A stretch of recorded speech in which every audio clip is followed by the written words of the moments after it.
This is James Chege from Chege Ministries, and we're continuing our study in the book of Ephesians chapter 2, verses 4 and 5. Verse 4 and 5, and it says, "But God, who is rich in mercy," which means God has abundant mercy in His reserve, or on His reserve, and because of His great love with which He loved us, a love which is expressed by what Jesus did on the cross, even when we were dead in trespasses, made us alive together with Christ. By grace you have been saved.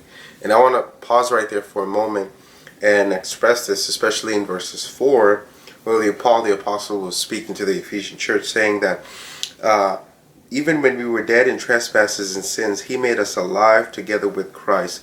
I'm reminded of the book of Romans, I believe when the Apostle Paul was writing to the Roman church, by saying that while we were yet sinners, and I believe this is chapter 4, while we were yet sinners, Christ died for us.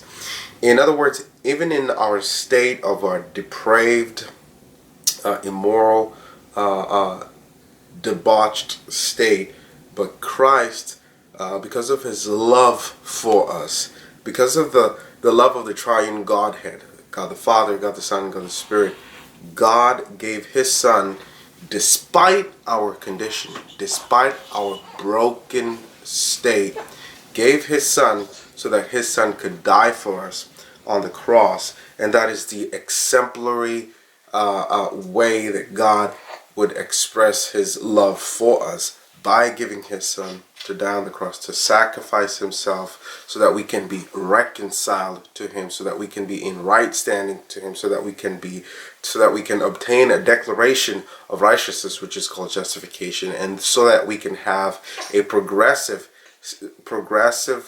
state of righteousness, which is sanctification. And it continues on to saying, if I can begin from verse 4, it says, "But God," and I love the word "but God," especially when you read the previous verses, beginning with chapter 2, from the chapter 2 verses 1, 2, 3, and 4, which 1, 2, 3, which shows that we were in a dead state. We were prisoners to the embellishments of evil, the prince of the power of the air, the spirit who works in the sons of disobedience. But now, since we were in that state, God did not leave us high and dry, but God stepped in. And that's why I love the word that says, "But God." But God. Even when we were broken, but God.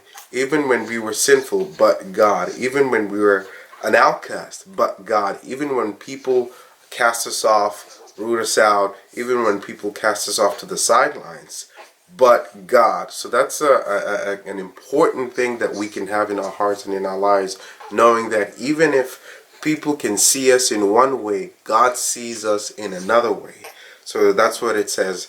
"But God, who is rich in mercy, because of His great love with which He loved us, even when we were dead in trespasses and sins, He made us alive together with Christ. By grace we have been saved." And continuing on to the word grace, which is the unmerited favor that God has shown to His people, or the undeserving grace or undeserving goodness given to undeserving people.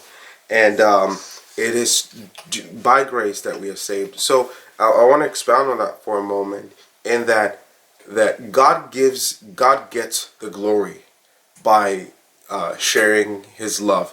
We kind of think that we get the best end of the deal by us benefiting from God's imputed righteousness, where God takes our filthiness and He gives us His holiness. And we think that we are benefiting from it, and in all assurance we benefit from it. But this is the thing, is that God gets the glory to see His creation that was doomed for destruction now having the resurrection power in them, so that number one, we can be righteous, and number two, we can walk in righteousness. So the whole process of salvation, God gets the glory, and I'm glad to share that, and I'm glad to give that out, because God gets the glory. That's why it says, "For by grace we have been saved. It is only by the grace of God and us expressing our faith in God's redemption plan that we can be saved. And I love the inaugural message that Peter said during the time of Pentecost. He said there will be a time saying what the prophet Joel said, that there will be a time when men will name the name of the Lord, and when they name it, they shall be saved. So right now that prophecy has come to pass, the prophecy has come to fruition, that every person who names the name of Christ, they shall be saved. And that's great news that each and every one of us can have. So God bless you. I will see you on the next video.